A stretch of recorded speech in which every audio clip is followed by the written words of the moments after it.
Good afternoon. It's so nice to be able to join you in class today. I guess Skype wasn't working, and that is why you're watching this video instead, which is less than ideal because I was really hoping to be able to interact with all of you and answer some questions and things today. But this is what we have, so that's what we're going to deal with. Be flexible, one of the most important lessons about doing mission trips. So anyway, I just wanted to be able to share with you a little bit today. So much of the things that we have covered in class are of course very applicable to me and what I'm doing down here. And Dr. Marca offered me the opportunity to be able to share with you today a little bit about my experiences down here and how that applies to this topic of short-term missions. I have some notes here about some of the things that have applied down here and some stories that I wanted to share with you. So I guess we'll just jump right in. Number one that I have on my list, and this is not a plug for me individually, but I do think that it's incredibly crucial to have someone on the ground to guide you in what you're doing. Someone who has knowledge of both the United States culture and also the local culture to be able to guide the projects that you're doing. I've seen many groups come down here and they don't have that relationship established. And we've talked in class a little bit about power dynamics and how that plays out. You have to remember that when we're coming down with groups, we're bringing in the resources, we're bringing in the presumed higher level of education, all of these things that really make it difficult for local people to tell us no, to say, hey, let's take this other route.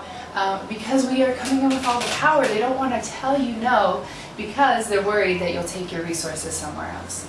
I've seen this come into play many times. One of my favorite stories, I think I might have shared it online, but in case you didn't read that, is I went into one of the churches that we were working with to set up a medical clinic.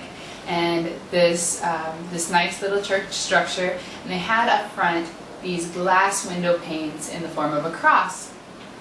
And I turned to the pastor, and it was a Protestant church, and I'd never seen a cross in a Protestant church before. And so I turned to the pastor and I said, oh, that's interesting, you have a cross here. And he said, oh, usually we cover that up. We really hate it at one of the North American groups that came and helped us build the church, they put that in. We usually cover it up because it's really, we're ashamed of it. And so something that group had tried to give as a special gift to that church, instead of just plain cement walls, they were trying to leave something that in the eyes of most of us North Americans is beautiful, and they ended up leaving something that the local church was ashamed of, that they wanted to cover up, that they wanted to not be there. And I'm sure that if that pastor had expressed to the group that they didn't want to have that cross there, that the group wouldn't have put it in. But because of those power dynamics and not wanting to offend Dominicans, at least in this culture, and perhaps many of the things that I'm saying here are more specific to this particular context because this is what I know. So this might not be universally applicable. But if I believe that if that pastor would have said to the group, we don't use crosses here, that they probably wouldn't have done it. But because of those power dynamics, that local pastor, that local church was not going to say to that group, oh, we don't do it this way, and try not to offend. So it's very important, I think, that you have someone on the ground who has that relationship built up with both sides. And it can definitely be someone from the local church, but it has to be somehow that they've learned and that they have enough courage to step out and say to the North American group that we shouldn't do things this way. In J term, we had one of the things that we talked about in my cultural awareness class was when we felt adopted into a community. And I shared with that class that the first time I really knew that I was part of one of our Dominican communities is when they started to correct me. I've been here for 7 years, and it's not yet in all of our communities that the pastors feel that kind of confidence with me that they can tell me no, because I'm coming in with the North American groups, bringing in the resources, and they're very timid about saying no. And so I try to express to them the importance of this being a two-sided relationship, that I'm a bridge to help them monitor those things and trying to help them understand that. I believe that I've achieved that in many of the communities, but not all, because we're working in a lot of different places. So it's very, very crucial to have someone who can build those bridges, someone who has some level of knowledge about both the U.S. culture and the local culture. So that's number one, someone on the ground, a plug for me, no big deal. Number two, I have that please obey all local rules and regulations, trusting that the locals know what's best for their lives more than we do as North Americans. I've had many groups that have wanted to put in water systems here in the Dominican Republic, and many of them want to do the bare minimum of what is required to provide drinking water here in country. But the problem is that here in the Dominican Republic, there's so much treachery around water. People selling water that they say is purified that's not really purified. And so that has caused people to really distrust what is happening around water. And so here in the Dominican Republic, if the water has the least bit of a mineral taste to it, people don't believe it's clean. They can taste something in the water and they don't trust it. And so I've had groups that I've known of, and even groups that I've worked with, that have come in and tried to put in systems that don't get rid of that mineral taste, and the people absolutely won't drink them. I had one group that asked me to help facilitate some of their work. They've been putting in water systems for years. I went around and visited those systems, and none of them were being used. There was one that they were using to wash bananas. And so the water was clean enough to wash bananas, but it wasn't clean enough to drink. And those groups that had spent all that time, money, energy, come in to install that system, and they've left something that is not usable to the people. And I think that's a shame, and I think that shows the importance of following the local ways. Also, groups that have come in and installed water systems whose parts you can only buy in the States. And so that church then is forever dependent on that foreign entity to send those water components, even if they do choose to use it, that they still can't provide for their own needs here. So I think it's very important to use local materials, use local resources, use local people, use local insights to all of those things.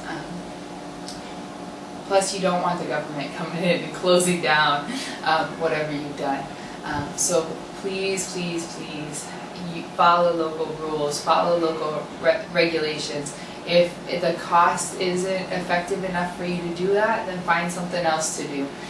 But we can't, as North Americans, come in and think that we know better and that we know how things should be done better than the local people, because it won't be well utilized. It won't be effective the way we want it to be. So that's very important. 3, we talked about this a couple weeks ago in class, the word choices that we use, whether they divide people or unite people. I recently had a group that came down, and they said over and over again, we love Jesus and we're here to bring Jesus to you. The we, you, us, them language is really hurtful and really painful. And you know what? Jesus is already here. You're not going to bring Jesus to another place that Jesus is not already there. So yes, we are here to share our faith. We're here to be to accompany all of you and to be alongside you, to learn from you, to grow with you. But we have to be very careful with the us, them languages, and whether we are trying to bring people together or divide them. what Beth talked about the terms that divide and how we would describe people in a kinship sort of way. But that's very important in country as well as outside of it. When we use language in a worship service and all that divide, it's very painful. And so we're here as the body of Christ to be together. And so, yes, really think about those word choices that you use, and or have a really good translator who's going to change your words for you when you use words that are maybe not correct. I very often, as I'm translating for people, will change some of those words around to make them more inclusive, and all as we go. But there are people here who speak English too, and they know when I'm doing that. So it's better to make those decisions intentionally and decide how we're going to talk to people. This came in a little bit in talking about rules and regulations, but all plans and ideas should come from the local church. The local church is here every day. They know what they're doing. They know what they want, and so we want to be a help to them. It's when I go into a community, I don't tell them, you really need a school here. You really need a church here. You really need a water system. You really need this. I never ever say that. I always ask, what do you see as the next step? What are you already trying to do sorry, I got a motorcycle passing, that we can help you be more effective in what you're already doing. We don't build a school for a church community that isn't already housing a school inside their church or inside of a local rented shack or whatever it is. We want people to have some level of experience already doing what they hope to accomplish. We don't come in and build a church for a group that's not already housing a church out of a local shack or in the street or whatever it is. We want people who are already involved in that ministry, already passionate about it. So many times with the Foundation for Peace, many of the churches know the different kinds of things we've done, and so they will say, oh, we want the whole foundation package. Well, that's not how it works. You have to already be doing it. You have to already be passionate about it, because the local church are the ones who are going to run it, operate it, use it after we're gone. And so with the Foundation for Peace and my role, I'm not running any of the schools. We don't own any of the buildings. We don't operate any of the structures. So the local church is going to be doing all of that, so they need to be passionate about it. And so many times when we come in and try to give somebody something that they didn't see as necessary for their life, then they're not going to go to the effort that it takes to make it work. And so it's very important, in my opinion, that everything is suggested and coming directly from the local church. And we're just there to help with that infrastructure. Had a really beautiful story of a church that we were working on in Haiti. They had gone for 9 years and got about 4 blocks high on their church. And they working for all these years, doing fundraising, doing everything that they could in that community to make that happen. And we were able to come with a group and help them finish off that structure.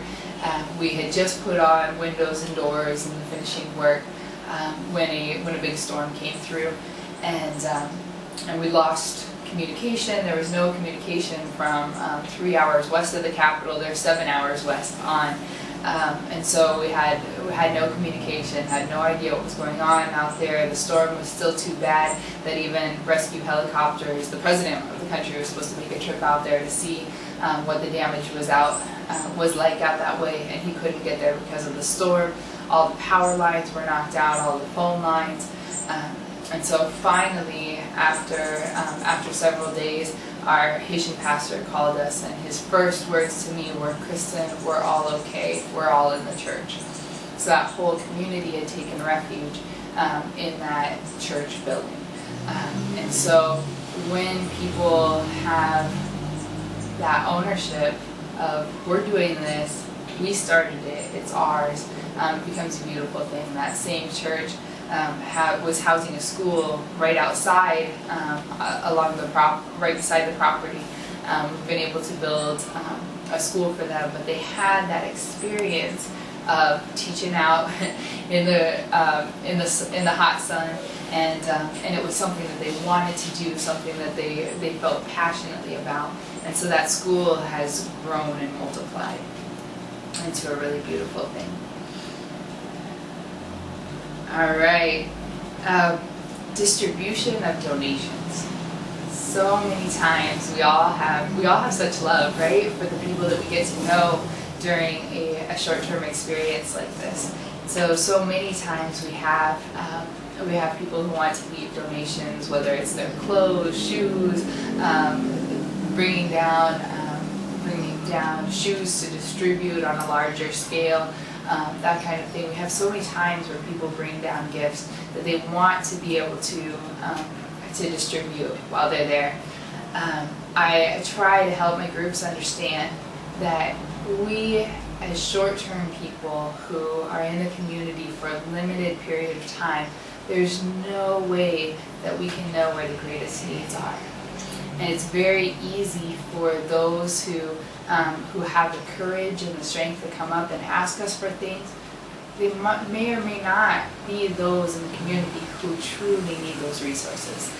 And so, even though I've been here for 7 years, I very rarely distribute things myself. Almost always give them to the pastors to be distributed in the community. The local churches here are very active in their communities. It's very common in a worship service for the pastor to say, Jose lost his job and he doesn't have the funds to buy his school uniform and supplies for his kids, or Maria is going through a really hard time right now and we need to buy her some groceries as a church. And so the church body really takes care of one another, and also people in the outside of that church community, within the larger community itself. And so the church is typically, in many of these communities, the organization that cares about the people, that knows the needs of the people. And so it's much more effective for us to give our donations that way, making sure that they get where they really need to be. And that also then becomes a ministry of the church, extending their hands to the community and hopefully bringing the community in. So when we do it as the North Americans, it's a really feel-good experience for us, but it's not the most effective use of our donations. So I really encourage you, whether you're here or whether you're going someplace else, to let the local church handle those donations. If the local church is your partner in doing missions, then hopefully you trust them enough to let them handle those donations, and let your groups know that we're not here about a feel-good experience. We're here to try to help and support the local churches as best we possibly can. So I really encourage you that all donations, financial or otherwise, funnel them through the church to the community. I've been incredibly impressed with the churches here. We talked in the article for today's class about financial things in missions and how all of that works, payment and things. Almost all pastors in developing world countries, to the best of my knowledge, are tent makers. Of all of the pastors that I work with here in the Dominican Republic, I can think of maybe 2 or 3 who actually have a salary from the church, and all the other hundreds of pastors that I know are tent makers. And so they have other jobs to support what they're doing. They love ministry, they're passionate about ministry, and they see this as an extension of their ministry. One of our pastors, Pastor Jackie, who is one of my Dominican fathers and one of the people who I most respect on the planet, he lives in an incredibly impoverished Batey community that most of us go into and think, wow, can it get much worse than this in terms of the poverty there. And every time I take donations to Pastor Jackie, he says to me, Kristin, can we take part of these donations to this other community that has more needs and gets less help than we do? And so the pastors here are incredible testimony to me about how to serve the larger community. In that same community, we were building latrines with a group, and sorry, my camera decided to turn off there for a second. But I was saying we were building latrines with one of the communities in Batey Agron, and the community had decided where the neediest people, who the people who needed those latrines the most were. And in conjunction with Pastor Jackie, who is not only the pastor in the community, but he's also the president of the community. So he had a big role in helping to determine where those latrines should go. And high on the list was the witch doctor's house. And that to me was a shock, because I knew that that particular witch doctor had put curses on Pastor Jackie, leaving chickens with their heads cut off on his doorstep. I knew that he was quite powerful. He had actually given a potion to a friend of mine from the community, and she had dropped dead moments after taking it. So this is a person who was not just not just outside of the church, but really an enemy of the church. And he made it high on the list of people to get a latrine. And that to me was an incredible testimony of the church reaching out and serving those who needed it most. Pastor Jackie told me, he's got people from the community and outside of the community visiting him all the time, and he needs a latrine. And so, and he said, you know what, this is a way for us to witness that despite the fact that he is our enemy, he's not our enemy. And that despite the fact that he puts curses on us, we're going to bless him. And so the churches here, the pastors, are extremely committed, and they know much better than I could ever hope to know, and more than any short-term group could ever possibly know where the donation should go. So funnel your things, funnel the stuff through the church. Also, once we start giving out things in a community as individuals, it really changes the way that we're seen in the community. And so I've had groups that have come in and given a computer to an individual family. And then you know what? Everybody else in the community is coming up and asking for stuff. And all of a sudden our relationship that we're trying to build by working together, by worshiping together, by playing together, becomes about stuff. And don't want our relationships to be about stuff. And so when we give through the local church that way, then it doesn't become about what we have to offer materially in the community. So I really, really encourage you, don't give out stuff individually. Give it through the church. Perfect. Be flexible wherever you're going. So many times, this was a hard lesson for me. Before I came down to the Dominican Republic, I was extremely punctual, and being someplace 10 minutes early, at least 10 minutes early, was super important to me. Growing up, I remember fighting with my younger brother every single Sunday because he made me late for Sunday school. Couldn't stand being late for anything. When I came down to the Dominican Republic, where things run on island time, and where frequently a meeting that is supposed to start at 2 o'clock will start till 3, 3:30, 4, where even things like weddings will be set for 1 hour, and they'll typically start at least 2 hours late. So be flexible. I had to learn that it wasn't a lack of respect that they were showing up late, but it's just part of the culture. I've also found in things like that, the whole time issue, that it's really in many ways a beautiful thing.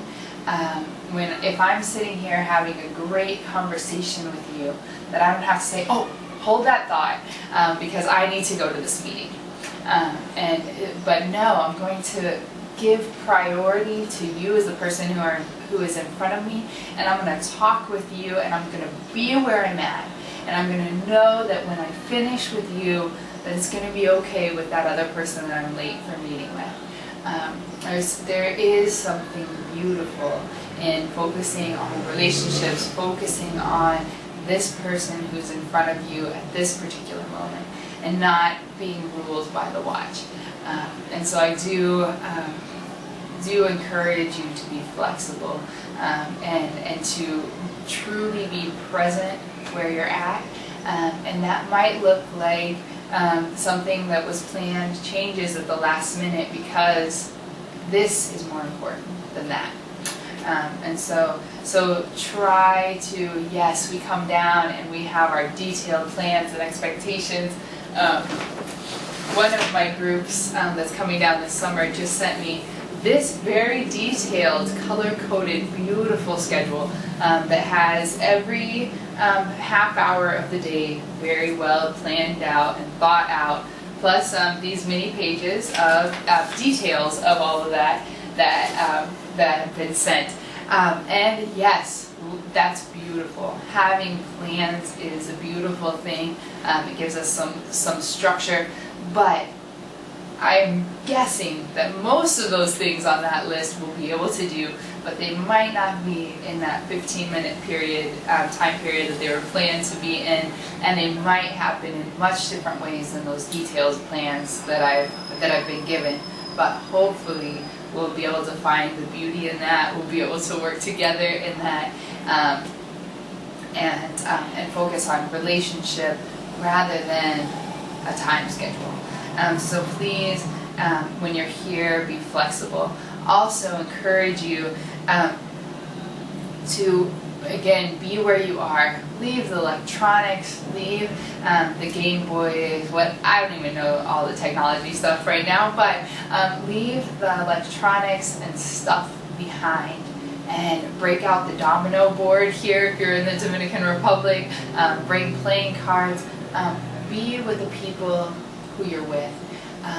When so many times in the States we're each behind our own computer going, and we're not even focused on the people who are directly in front of us. So I do encourage you, we encourage all of our groups not to bring down any electronic devices. Sometimes they'll have one person in the group who will bring down a computer to do daily updates for the people back home. But generally speaking, you don't want earbuds in. If you're going to have a radio, if you're going to have a dance party, let's blare the music and have everybody dancing and playing together. But try to not be off in our own worlds, with the exception of some devotional and journaling time. But really try to help people learn to be where they're at. So many times I think that part of the joy and they're so happy attitude comes from the fact that they have less stuff, that they're not as isolated, they spend more time playing and being together. And so let's try to learn those lessons while we're here in this culture. For me, I honestly don't know if I could ever go back to the way we live in the States, so isolated. I think it's a beautiful thing to be with people. So really encourage you to help your groups and to yourself. Be present where you're at when you're here. And yes, all of the things that you're leaving behind at home are very important. But if you can close yourself off to those things and be where you're at for this short period of time, it's really important. I have here, recognize and be genuinely grateful to those who are taking care of you while you're here. I say this because the cooks who cook for our groups here at the house, they sacrifice much to be here, to be preparing our meals. They literally, our cooks work from 5 or 6 a.m. to whenever dinner's finished, and sometimes later if groups are asking for snacks and things in the evening. So our cooks are working really long days to take care of the groups, and our cooks love doing that and are wonderful at it, and they see it as their ministry to minister to those who are coming down. And so just like you are missionaries coming from distant places to be here and be with them, recognize that the people here, the locals who are serving you, who are cleaning the house, emptying the toilet paper from the trash cans, scrubbing toilets, all of that, they are seeing this as their ministry to you. And it is their ministry to you. And without their ministry, your ministry wouldn't be possible here. So please do recognize the cooks, the housekeepers, all of those, the bus drivers, the security guards, whoever it is that is taking care of you while you're on that short-term trip. Please do recognize them. I had one of my last groups had a little rhyme they memorized, and they said after every meal, they said to the cooks, "Gracias, gracias, muchas gracias, gracias, gracias por cuidarnos," which means thank you so much, thank you for taking care of us. And that's a simple little thing that they memorized, but it reminded them after every meal to thank those people that have been taking care of them. And I think that's really important to recognize those sacrifices of those people, and also to recognize that they see it as their ministry. So it's not their job, it's not this, that, or the other thing. It really is their ministry serving you and your team, particularly in this context, but I think in many contexts when you're working with a local church, that they will see it like that, or that you want to help them see it like that if they don't. So please recognize those who are taking care of you. If something is unclear or confusing or whatever, ask those who are here taking care of you. Many times people have little misunderstandings and all with the community. Sometimes even those of us who speak Spanish, the Spanish here is a little bit different than Spanish in Mexico or in Argentina or wherever else you might be. And so make sure if you have any questions about language or about a possible misunderstanding that you clarify that. The expression that I use here all the time to say getting on the bus in Argentina would imply that I am raping a child. So there are language is an interesting thing. The word that I use here that I learned in my Spanish classes in the States for a purse here refers to a part of the male anatomy. A word that I use here to mean a little bit to my friends in Guatemala and Honduras is a curse word. So there's a lot of different things with language that can cause misunderstandings, even though we think we're speaking the same language. And so how much more so if you don't have that language background. And so I encourage you to watch people's eyes, watch people's jaws. If they drop, you've said something that maybe you didn't want to say, and think about that. So language is an important thing, and it can unite us or it can divide us. And so anytime you feel like there's something you're not understanding correctly, or you feel like some kind of misunderstanding might have happened, do ask the people who are working with you and taking care of you. So often, I think when we go into another context, it's easy for us to judge what we're seeing and what we're hearing and all. Many times I'll have people who come down from the States and they'll talk about the difference between the Haitians and the Dominicans, particularly the Haitians who are living here in the Dominican Republic, and the racism that exists, and the difference between the income of the Dominicans and the Haitian immigrants in many cases. And I think that when we're outside of our own context, it's so easy to judge those dynamics, and we need to get to help people and get to ourselves into the place that we can see those dynamics in our own culture and in our own context before we start to really judge them here. In our own country, we have racism and race relationships that are very similar to what exists here. And so before we place judgment on others, we need to look at ourselves and look at how we ourselves need to change. And so yes, it's great to recognize those things and come to a better understanding of what dynamics are at play, but don't judge lest you be judged. Let's take the plank out of our own eyes and look at our own culture and ourselves before we judge others in another context whose dynamics we don't necessarily understand. I think in the States we have so many racial issues with our brothers and sisters coming over from Mexico and Central and South America, and we don't even have the history of wars and battles like they do here in the Dominican, between Haiti and the Dominican Republic. So there's a lot of dynamics in play wherever you're at. There are a lot of dynamics in the States. There's a lot of dynamics here. But I think that it's healthy for us to see things and then see, wow, how does that come into play in my own culture?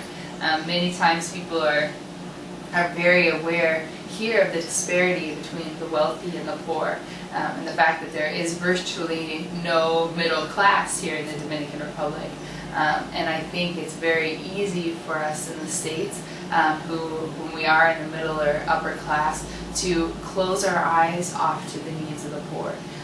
Many times they're in other barrios or other areas of the city that we don't go to, that we don't see.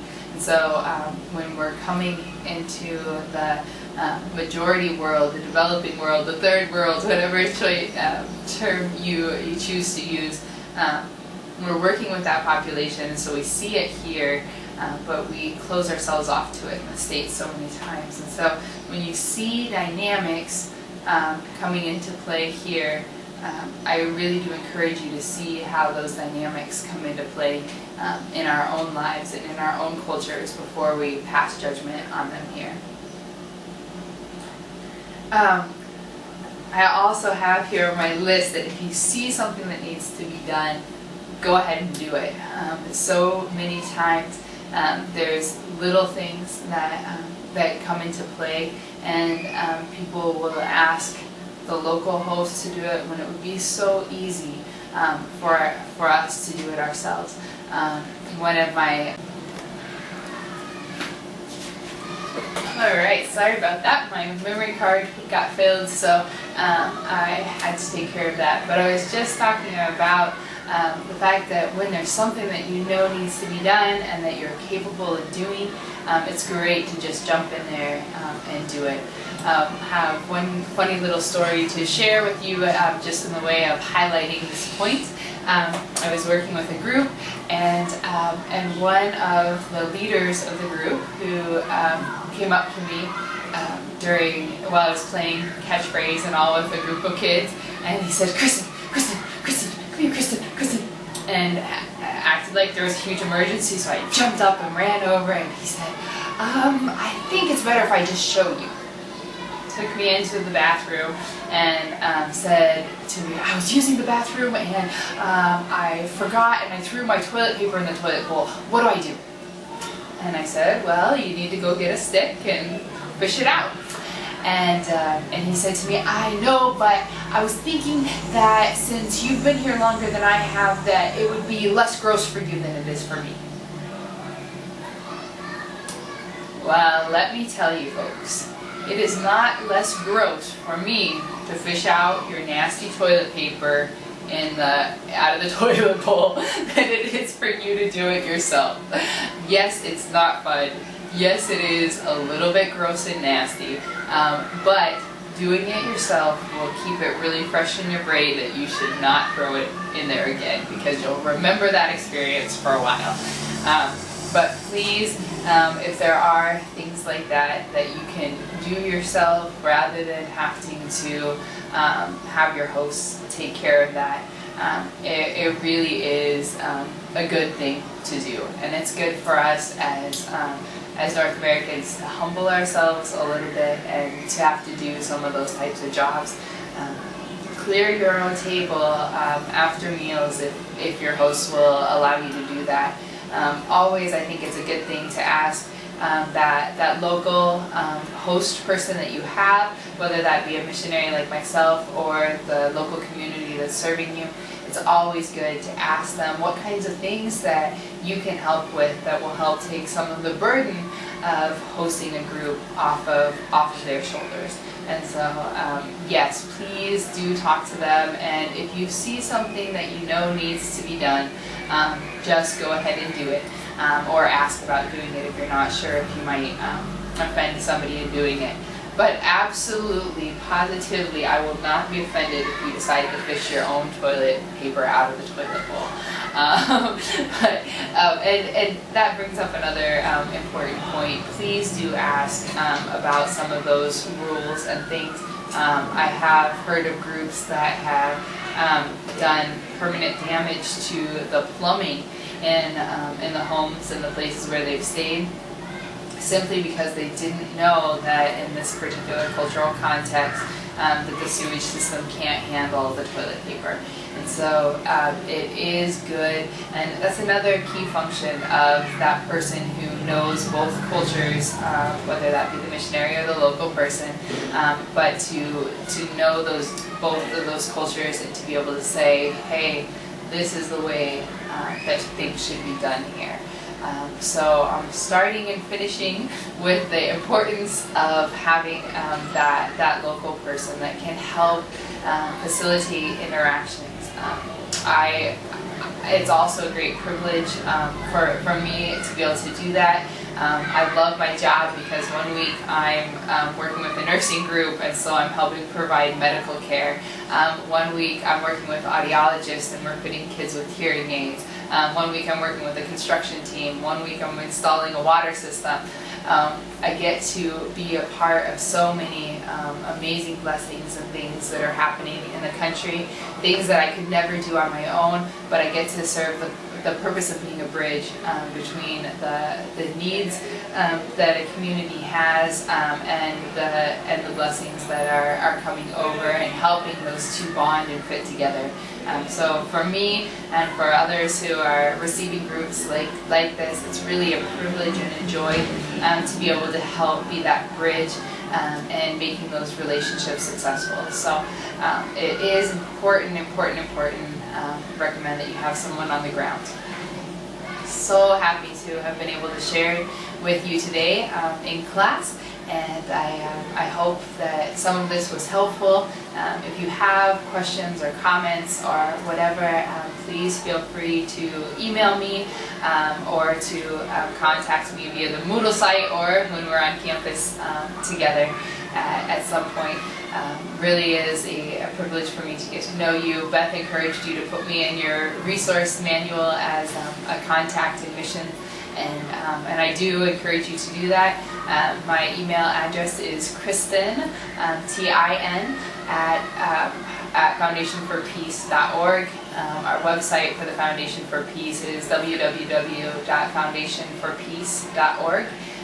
So please feel free to contact me if you have any questions, any concerns, and I do hope to see many of you on the mission trip that we're hoping to coordinate through UDTS down here. So look forward to seeing you all in person, whether that be on campus or down here at some point.